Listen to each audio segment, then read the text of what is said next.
Okay, welcome to the Topwater Podcast. My name is Justin Ellis. And, going back out to Stockton this last weekend was, I have very, very mixed feelings about it. Because on one hand, I didn't do very well as far as catching fish. But what I did do was I actually kind of just surveyed the area because I had never been to this spot before.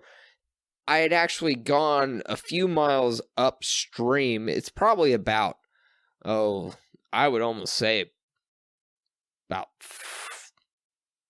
4 or 5 miles or something like that.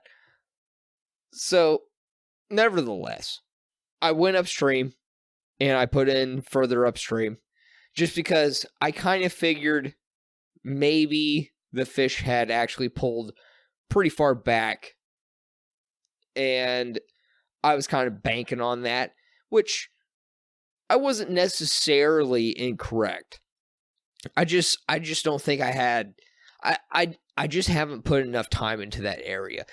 This was the first time I've actually been to this place, and what I figured out is there's a lot of really fine, well, not like fine gravel, but,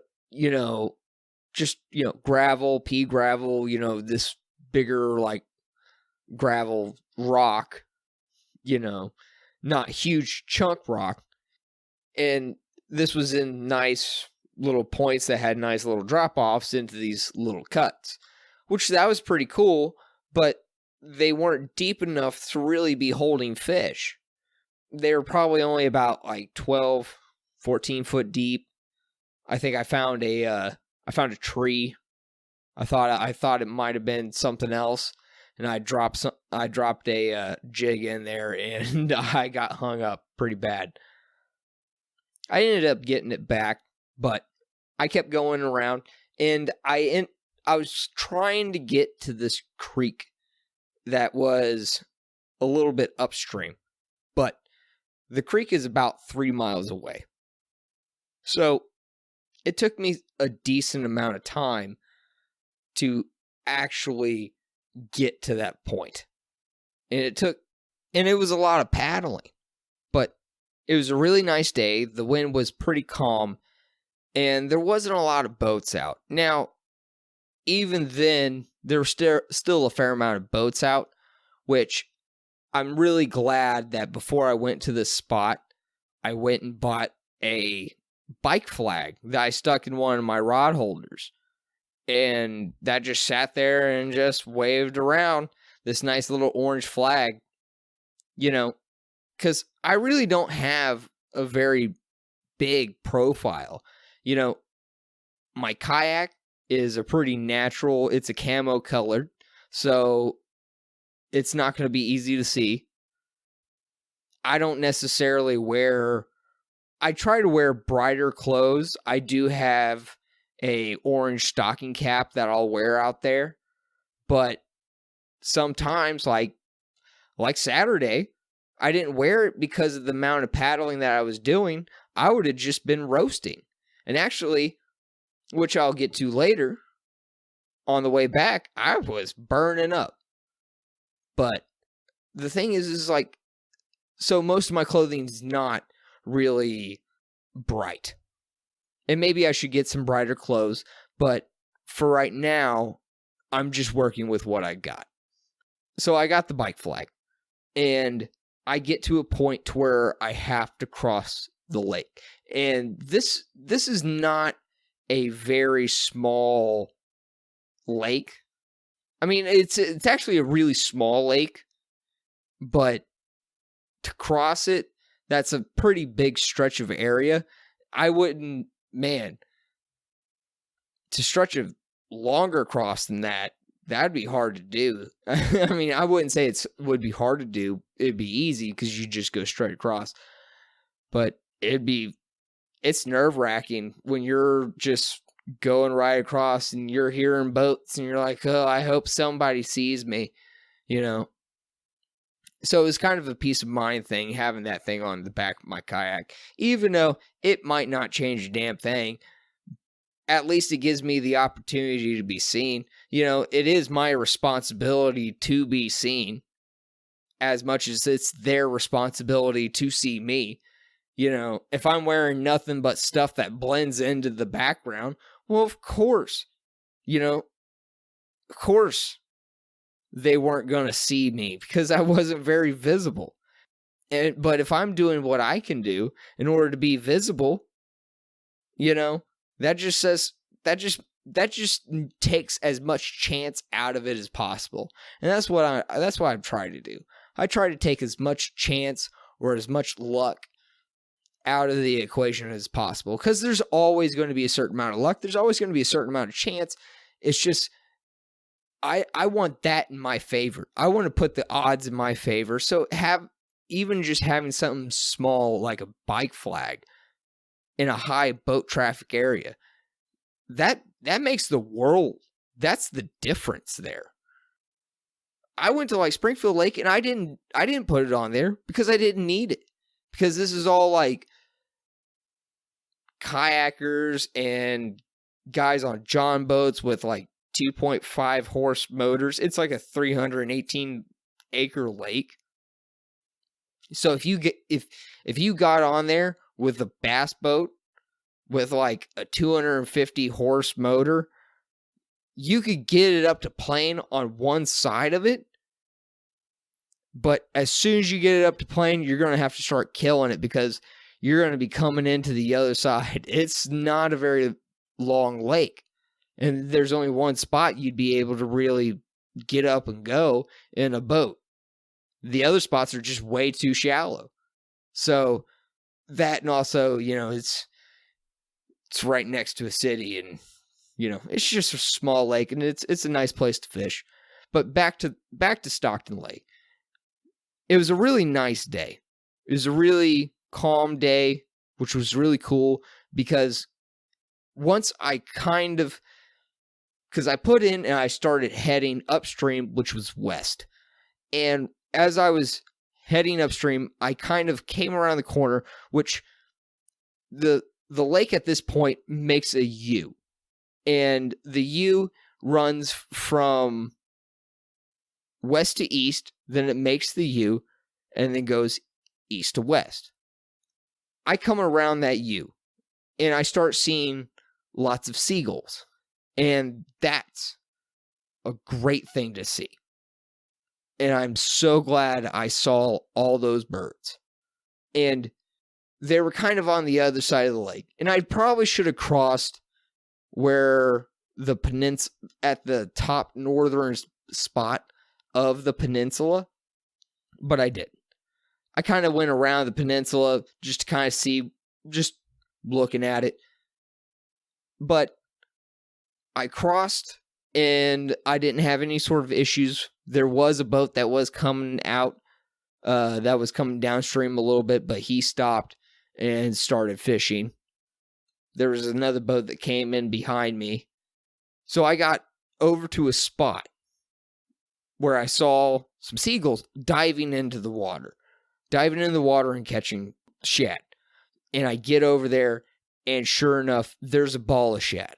They're on my graph. I could tell they're on because it just, it's just dense, dark, red blob in like 4 foot down sort of thing.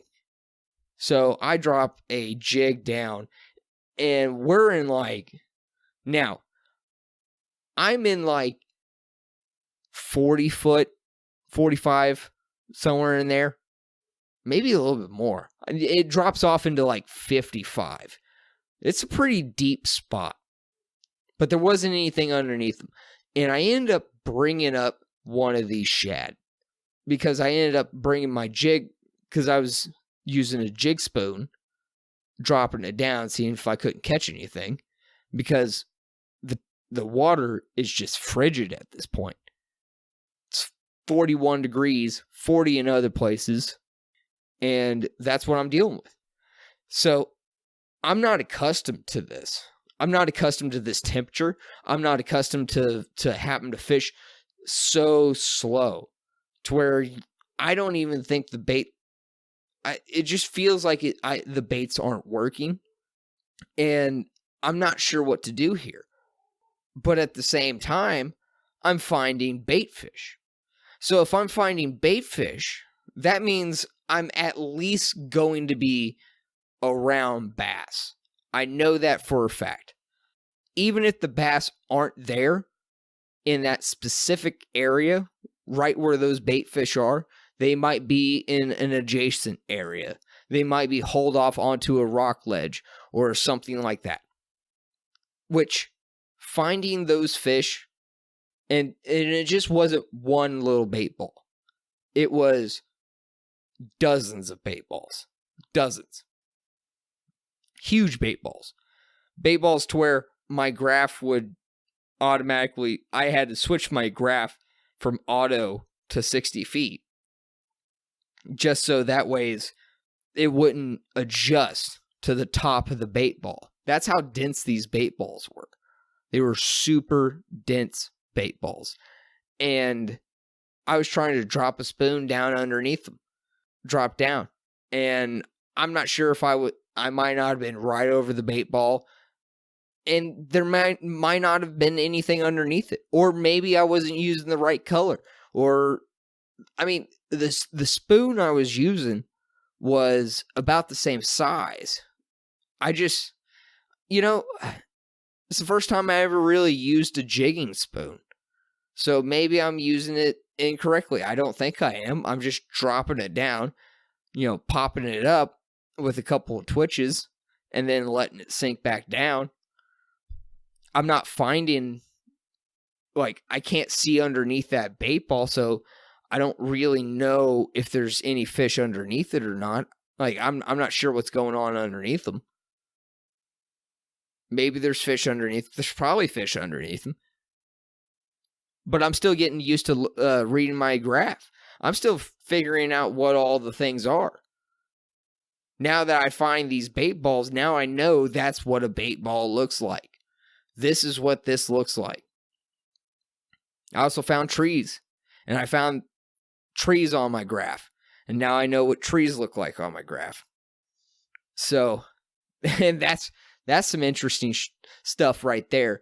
Because it almost looks like a column of fish. Almost. It's kind of like broken up. It's not just one solid thing. It's layered on top of each other, which I assume is the wave hitting it and coming back up, and that's just kind of the distortion made from the machine reading the tree that's there. But, or maybe I need to turn up the sensitivity onto my machine and it would fill in those gaps. But I don't know. It'll be all right. It'll be fine. It's fine. Plus, I want to upgrade it anyways because I don't have down imaging or side imaging or anything like that, and I would at least like to have some sort of down imaging, to be able to see what's directly underneath me would be so much better than not being able to see what's underneath me. Or just being able to see blobs and being like, okay, is that a fish or is that something else? Is that a bait ball? Is that a rock that's just kind of off to the side? What are we seeing here? And actually, I've started to figure out when I'm coming across a bait ball, I'll actually start to see the arc off of the bait ball first.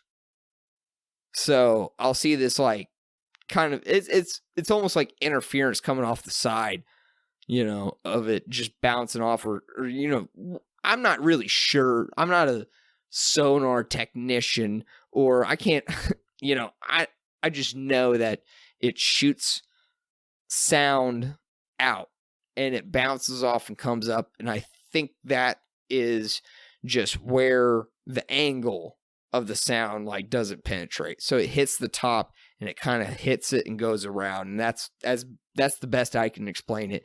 And it's probably a really terrible explanation of sonar.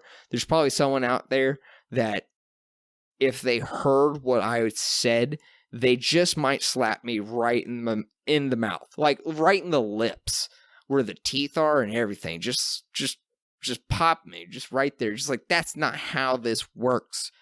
Okay? Jeez.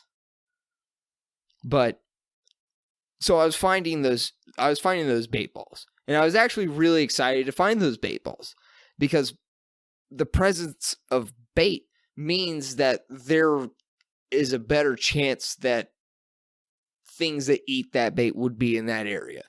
Because the bass are not going to be in a place to where shad is not there, not present. They're just not going to be there, especially this time of year. I mean, as a cold-blooded animal is not going to be able to expend much energy. So they would have to eat enough food to be able to sustain them throughout the entire winter. But the problem about that is if they had the food to be able to sustain them the entire winter into their gut, it would end up rotting and they would end up dying. So they can't just eat and eat and eat and just fill up their gut until because if it's too full, they'll die. And, well, of course, the bass knows this. This is something that's, built into their biology. So they know when enough's enough. They know, oh, this is too much. So these bass will just kind of chill out in these areas where bait fish are also going to be chilling out. So the bass are not going to have to travel very far for a meal.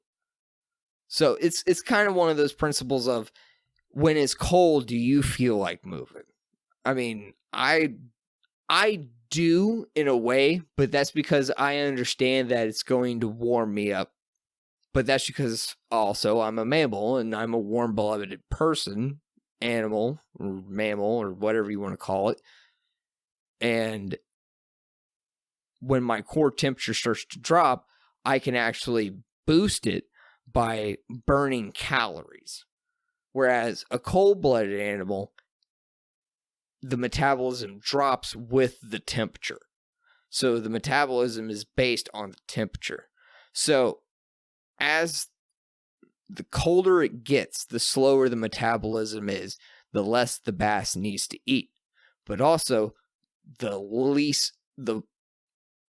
colder it is, the less distance it will travel because it will have to expend more energy because of how cold it is. So it's kind of a catch-22. Don't move, you save energy. You move, you expend more. So in order to eat, you don't want to go far because you're going to have to expend more energy because it's cold. So the area that I was in was a good area to find. It's just it was a little bit of a distance. 3 miles away is just a bit of a paddle. And it's a bit of a paddle to not really find any sort of fish. But what I was really finding was a lot of areas to where I think bass are actually going to stage up and actually go from there to spawn. I would have to check a little bit further back into that creek to see what type of terrain is back there, because if it's nice gravelly sort of terrain, they'll actually go back there and spawn, that's a really good thing to know, especially right now since it's colder, there's no algae, and the water's fairly clear, so there's fairly good visibility right now. And me going back in there is not going to spook any sort of fish for me trying to go back there and find stuff. I think it was a good fact-finding mission. And that's the reason why I was torn. Is because as much as I would like to just sit down and tell you guys about all the fish that I caught, all the cool stuff that I found, which I did find something a little bit weird.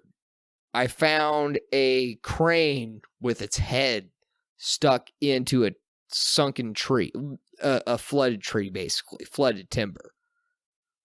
I don't know how it happened. I thought it was the tree. I was sitting there fishing for about 30 minutes, just casting right to that tree, specifically to that tree and a couple of the trees around it. I didn't get any sort of bites. Pulled up my anchor, and I started paddling kind of on the shallow side, because I kind of thought I'll start shallow and I'll kind of cast out. I'll cast out and I'll bring it back from deep to shallow. Work my way back in instead of trying to anchor out deep and possibly spooking some schools of fish. I thought maybe it might be better to be kind of shallow, since I know that they're not going to be in 10 foot of water. I mean, they just weren't coming up on the graph and like less than 10 foot of water. I just couldn't find fish in less than that. There might be there, but I really doubt it. Not at that temperature. Everything was probably like 50. Anything like, I rarely found fish below 15 foot of water. It was all like 15 foot and more. But that's indicative of this time of year because the temperature's so cold. And the fish that I was finding in like 15, 20 foot of water, I'm not really sure if they were actually fish or not. They could have just been, a stick floating there, for all I know. I'm not going to say it's a fish. I'm not going to hang my hat on saying that these things are fish either. But I was finding bait balls. But back to the herring.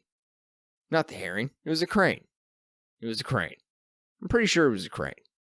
But this thing is camouflaged. When I mean camouflaged, I didn't realize that was the tree. I didn't really realize that was the tree just sitting there, just hanging off of it, dead. No idea. Just feet away from this thing.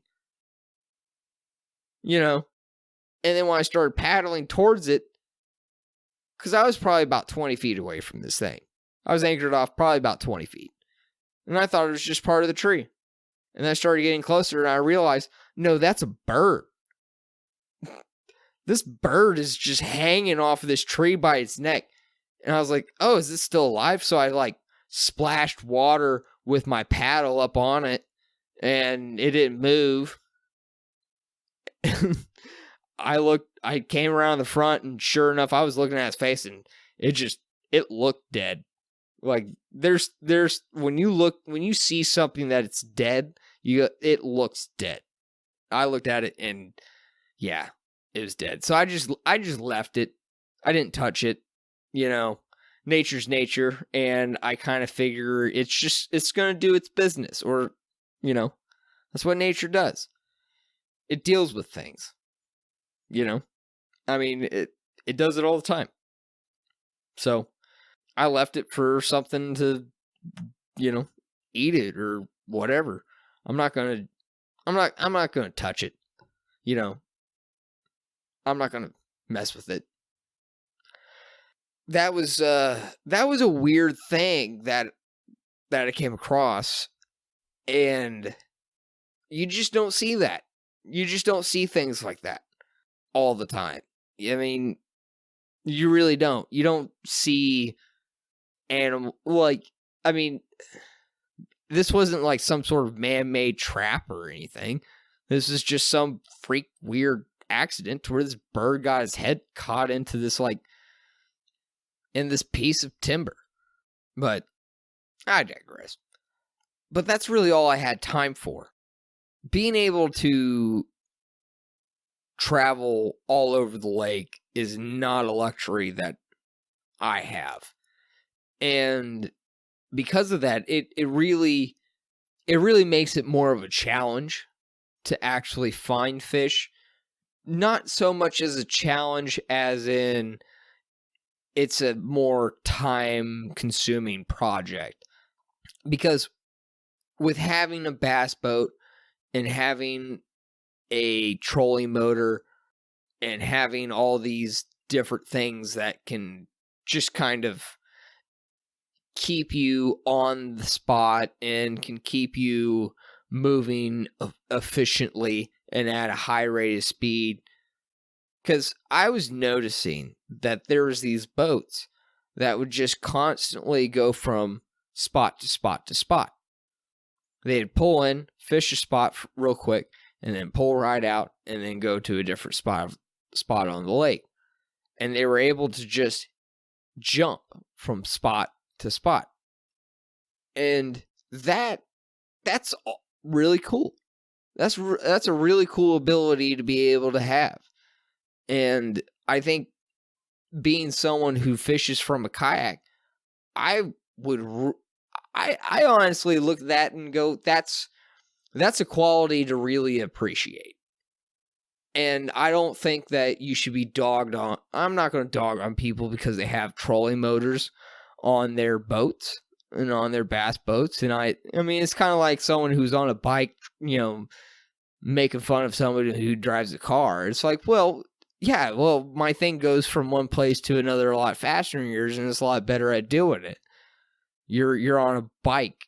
They invented bikes before cars, and they haven't, Tesla's not making solar powered bikes. They're not trying that. They're not making these crazy bikes. I mean, bikes do get really crazy. I'm not shortchanging bikes, but it's no feat. I mean, it's see, now I'm just kind of like talking out of my rear end at this point, because there's actually a lot of engineering that does go into bikes, because there's all this there's carbon fiber bikes, or these like really lightweight bikes that are aerodynamic and they're perfectly balanced and they have just the right amount of wheel torque ratio in the gears. And I mean, they really do start to break it down. It's just what I'm saying is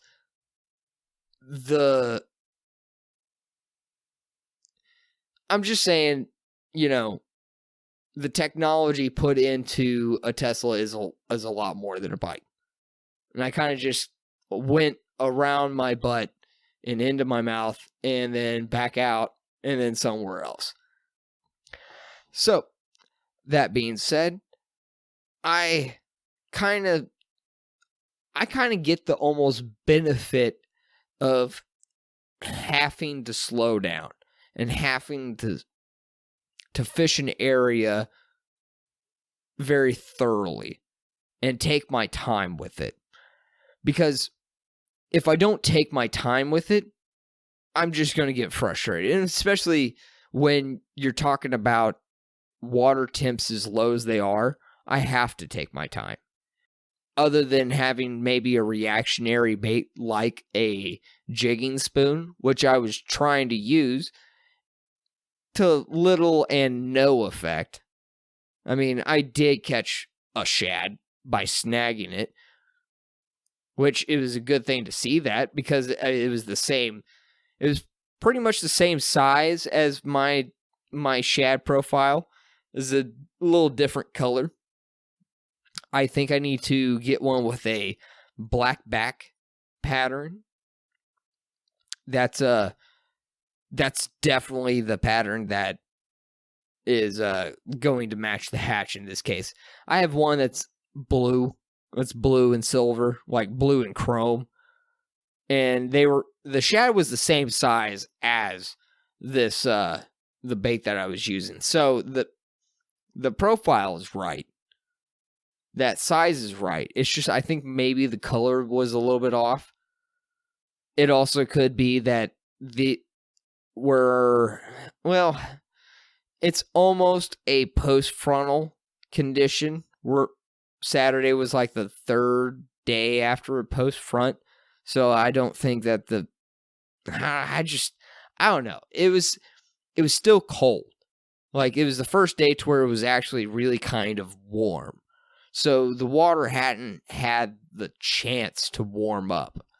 And I think those fish weren't feeding. The birds were feeding. The birds were feeding a lot. And maybe the fish were feeding. And I just wasn't using the right color. I wasn't using the right pattern. I wasn't in necessarily the right area. I would assume I was in the right area. I was assuming that I was in the correct area to be able to catch a fish. But maybe not. I don't know. Because just because there's the presence of bait fish doesn't mean there's going to be bass. And from what I was seeing a lot of guys pulling in, dropping some stuff, then leaving real quick. And it was just, and I didn't really see anybody catching fish. That was another thing I observed. There's two things I really observed that day. One, there was a lot of birds. And anytime I would see them diving down and I was able to get over there and be able to graph what was down there, it was typically a fairly decent size ball of shad. The other thing I observed was there was a lot of people in boats that would pull up on these spots and they would leave just about as quick as they would pull up. And I think that's kind of a telltale sign. It's a sign that there's the presence of one thing, but there's not the presence of another. There's the presence of bait. There's something there to catch the attention of fishermen. But the thing that is sought after is not present there. Or maybe it's not biting. Or maybe it's not the right type. And they're not biting the right type of lure or whatever's going on. So, what I can conclude from that day is actually the spot that I was in, maybe not a bad spot to fish. I just may not be in the right spot there. Like, I may need to go a little bit north. Because if I went a little bit north, that's where the north side of the bank is. So that's going to be the side that actually catches the most amount of sunlight. I think that side is going to be the side that actually produces fish. Or actually, that's the side that I observed people actually going there and kind of sitting still. And just kind of staying on that side and kind of staying on that bank. And that might not be a bad place to start the next time I go up there. And it might not be... And there's also two separate bridges that are also really close by. And they have a lot of riprap. And it would be probably a good idea to go over there and maybe toss a deep diving crankbait. I got a couple colors. Well, when I say a couple colors, I have the shad pad. I have a shad pattern. I have a crawl pattern. I'll probably throw them both. I'll also probably throw a underspin and maybe I'll probably throw all the same stuff I'm throwing now because I'm just going to throw the kitchen sink at it. That's what I got to do. I just got to throw everything until I find a bite, until I get a bite. I mean, I even went to Springfield Lake the next day, and I still couldn't get a bite. Like, I mean, it was early in the day, and it was early enough in the day to where it was below freezing. The air temp was below freezing for sure, because I was getting ice build up. I got a backlash because there was ice on one of my guides. And when I went to throw my bait, my connection knot between my braid and my copolymer fluorocarbon got caught on the ice in the eyelid and caused a small backlash. it was kind of a frustrating day on Sunday just because it was so cold and I fished so slowly, and it just kind of seemed one of those days to where I was fishing not to make myself happy at that point. And I mean, not necessarily not to make myself happy, but it's just, I wanted to connect so bad with the fish that I was like, okay, I know an area that I could probably get it done. Let's see if I can't get it done. This is, we're going to do this. We're going to feel the little tick. We're going to catch a fish. We're going to have something to show people to say that, hey, I'm not a terrible fisherman.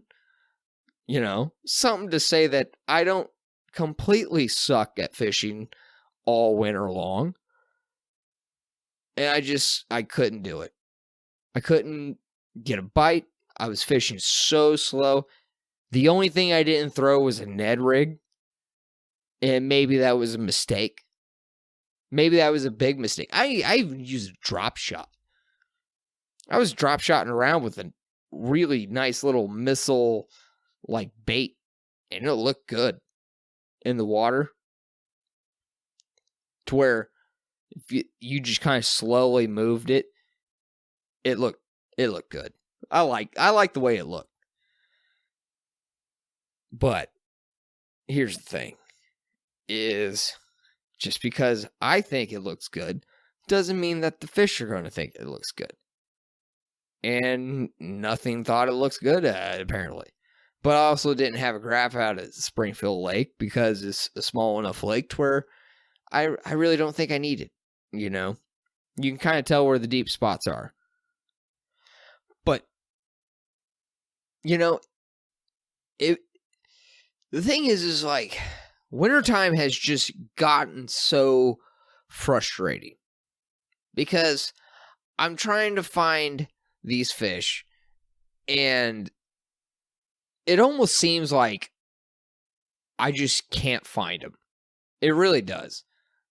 It really seems like if I had any sort of clue of what I was doing, because right now I'm just really just doubting everything that I'm doing. I'm doubting everything that I'm doing because it's just nothing's working. It seems like I'm throwing everything that I have. I'm putting every single piece of knowledge and effort into this, and I'm getting almost nowhere. But I also think that for me to sit here and be objective about it, because I need to be objective about it. I have to be objective about this situation because this situation isn't going to go away.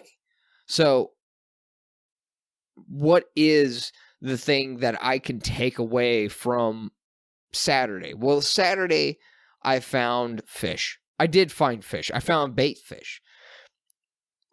Which, if you were actually talking about taking a step into the right direction, finding the presence of bait fish would be the right step. And that's a very, very good thing to take away. The presence of bait fish. Not only that, they were present in an area to where I can easily access. By easily, it's kind of a relative term. If it was a very, very windy day, I don't think I would have been able to necessarily get to that side of the lake. I wouldn't have been able to get as far as I wanted to, you know. But I haven't experienced that end of the lake, you know, during bad weather, you know. And I haven't really experienced too much of the lake during bad weather.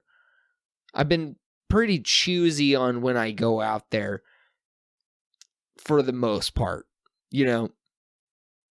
Sure, this last time that I didn't go out there, that I just went to Springfield Lake like 2 days in a row, that is because of ice and snow and just freezing temperatures.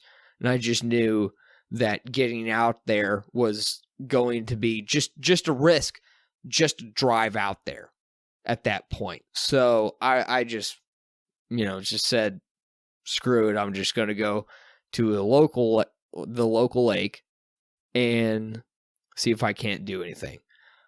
But with this very, very nice weather, it was just beautiful out there. And it was just astounding how, like, awesome it was. It just kind of, there was times to where I just kind of just sat there and just kind of took it in, because I kind of had to, because I was fishing so slow with some of these like drop shot. And that's the nice thing about winter style fishing, because you kind of since you have to slow down so much and take your time so much, you actually get the opportunity to be able to take in the surroundings to you. Because if you're sitting there fishing a topwater over lily pads, you're having to pay attention to that bait 100%. If you're trying to, flip into a spot and punch in to these fish, then you're really paying attention to that. You're focusing on that one exact thing. And that one exact thing is happening right then and there, and you need to not focus on anything other than your line into the water to the fish. Whereas, even though you are paying attention to your line and you're paying attention to what's going on, you're waiting for something to be different.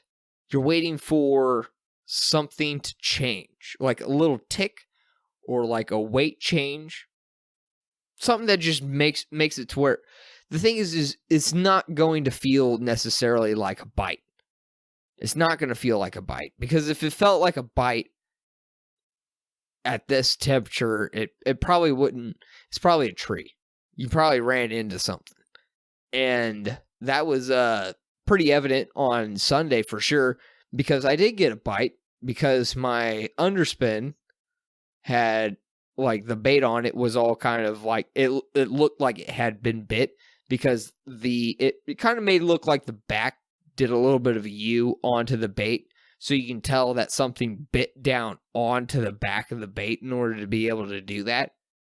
So I definitely did get bit on Sunday. I just didn't realize I got bit. And I was using that on the most sensitive rod I had. So, I mean, that just tells you how, like, light the bite was. This thing just kind of picked it up. But I was really fishing it slow. Like, I would stop it and just leave it for a second. I would maybe go a half of a reel and then just kill it. And then another half a reel to 1.5 and then kill it. I was really fishing it slow. One bite. That's all I got in a weekend. That and a snag shad, which that means I didn't get skunked. So there's no skunk on this weekend. I did catch a fish. Wasn't a bass. Was a shad. A little itty bitty shad. And I didn't even catch it in the mouth. But, maybe I should have used it for bait. That would have been nice. That would have been interesting.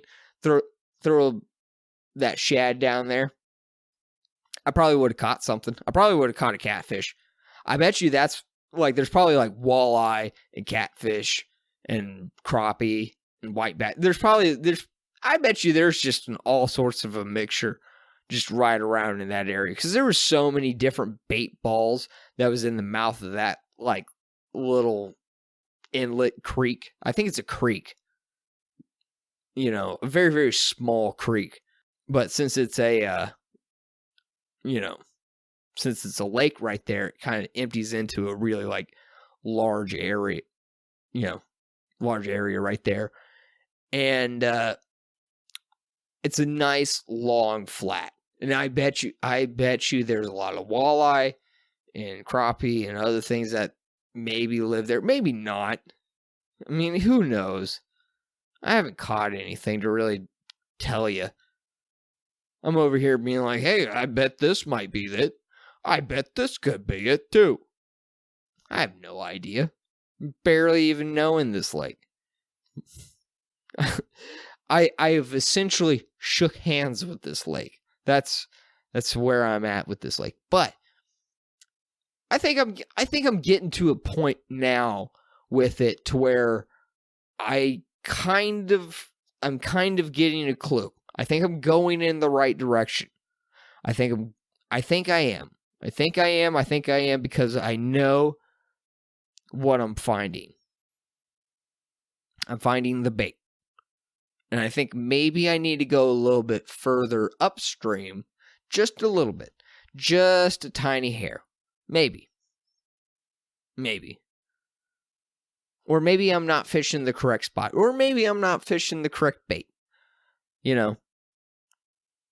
I think this next time that I go up there, I'm probably going to stop in at like a local bait shop and talk to the person there, see if they don't know any. I mean, of course they're going to know something. Because, I mean, they're not going to open up a bait shop that's on the way to this lake and not know anything. You know? Of course they are. And I'm going to go up there and I'm going to talk to him. And I'm going to find out what he knows. And I'm going to, or at least maybe get a point in the right direction. You know? Or, you know, just something. Anything would help at this point. Anything would help. And I feel like I'm almost grasping for straws. And there's almost this like sense of desperation. But I think the reason why there's this sense of desperation is because it's just, I just want to be able to like I want to be able to figure this out. It's a puzzle. It's a puzzle that's driving me nuts because I don't know this lake well enough. I don't know the ins and outs. I don't know the area enough. I don't know the cycles of this lake. The lake's big enough to where fish could travel a mile or two, you know, in some sort of transition from winter to pre-spawn to spawn to post-spawn to summer. And I don't know those patterns. And these are all little puzzles and little bits of information that I got to figure out. And it's driving me nuts that I haven't figured it out yet.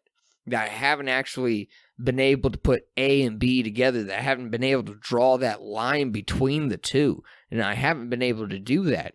And it's very, very frustrating. It's very frustrating. But at the same time, as frustrating as it is, it's something that gives me something to work on.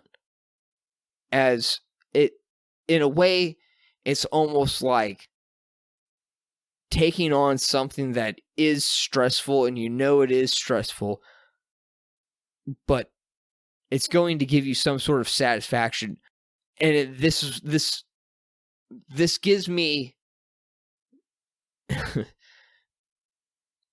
it's not, it's so weird because it's not like a satisfaction thing.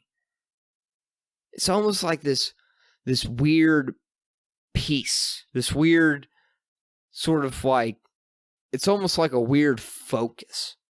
Like there's something that I could zero in on that pulls everything else away.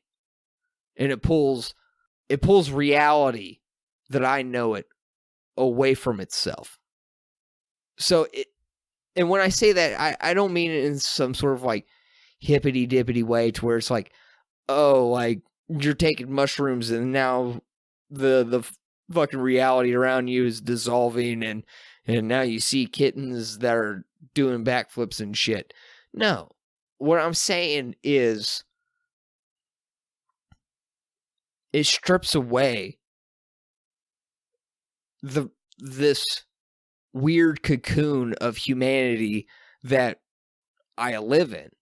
And it kind of inserts me into a reality that I'm not necessarily accustomed to, or I don't necessarily experience it on a regular basis. And it puts me into this world to where I can't just necessarily just go on autopilot.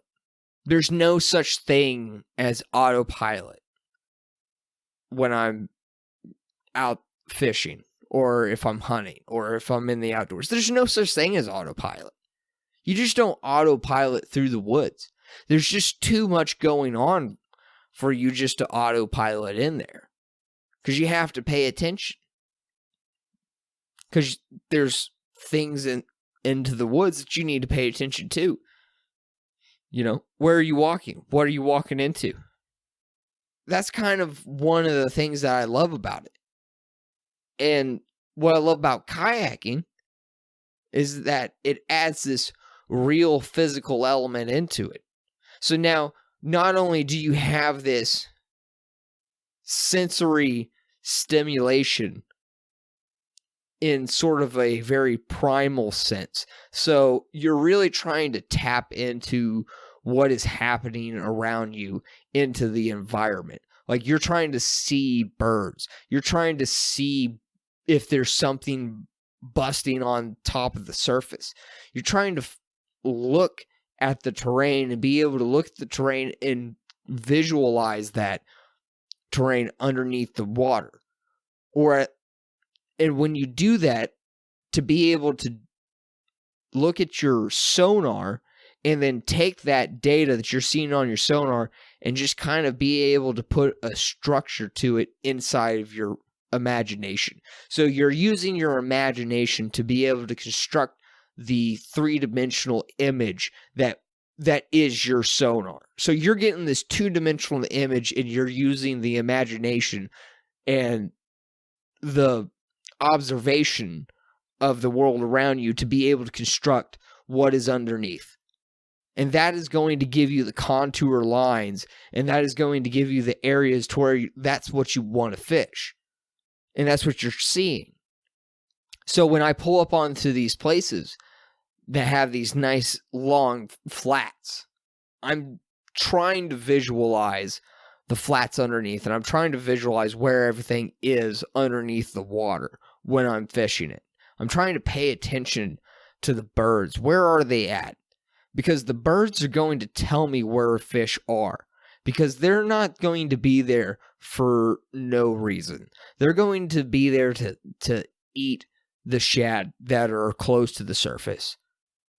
So as bass and other fish push those shad up because they're feeding underneath, the birds will drop down and feed onto them. And I know that's what's happening because the shad can go deep.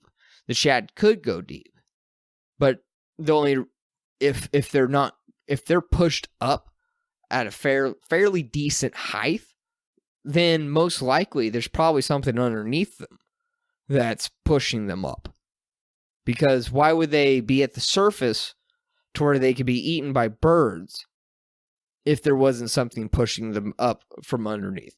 So that was kind of that was the thought process.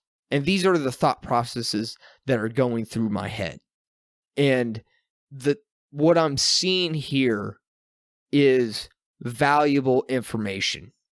And this valuable information can't be appreciated by my own thoughts or thought of as valuable if I let myself get frustrated.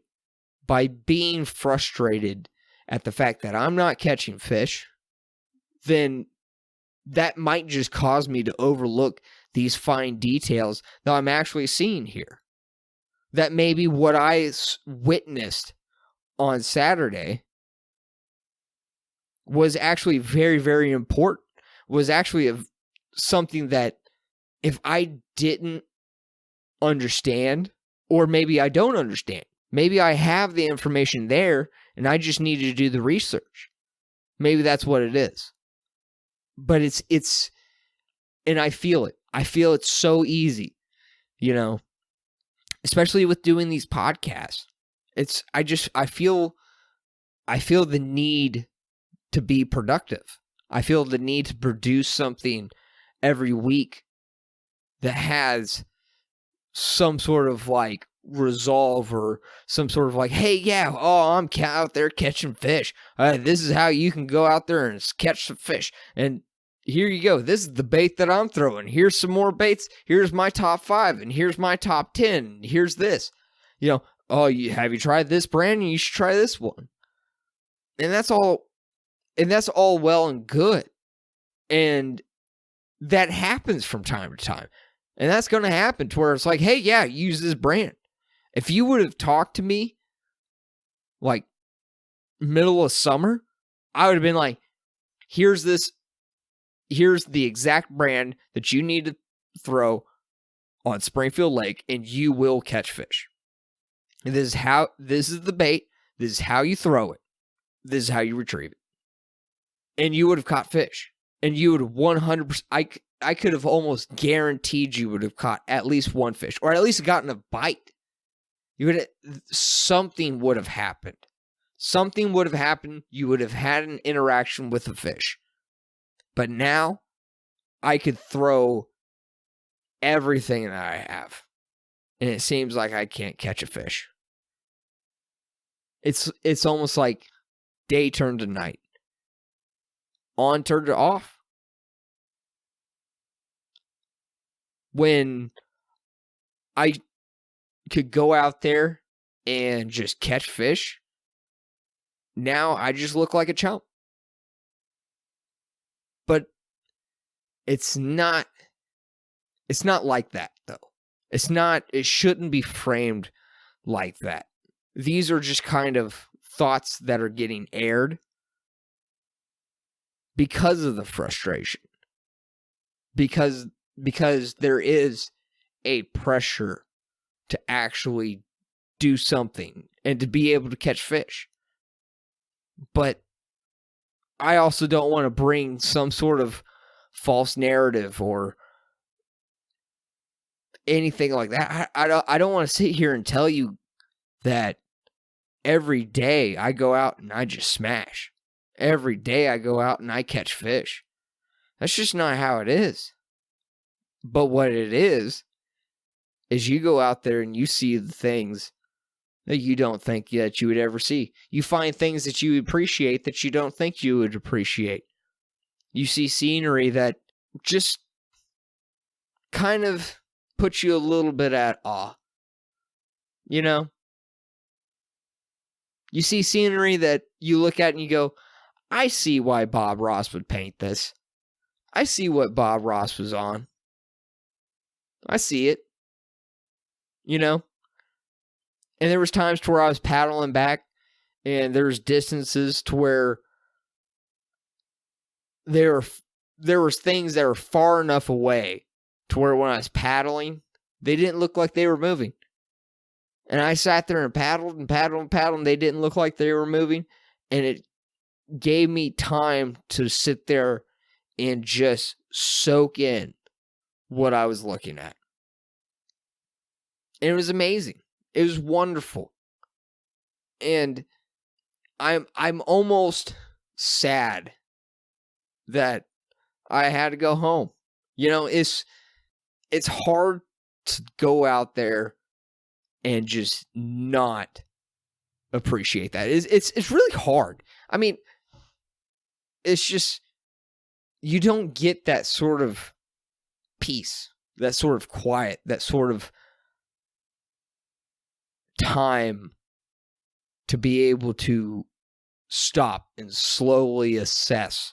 When I mean slowly assess, I mean very, very slowly. And maybe that's one of the things that I need to work on myself, is to just slow down. Just to slow down and just pay attention. Just pay attention to the details and how they relate to the grander scheme of what's going on around me. and to try to put all the pieces of the puzzle together.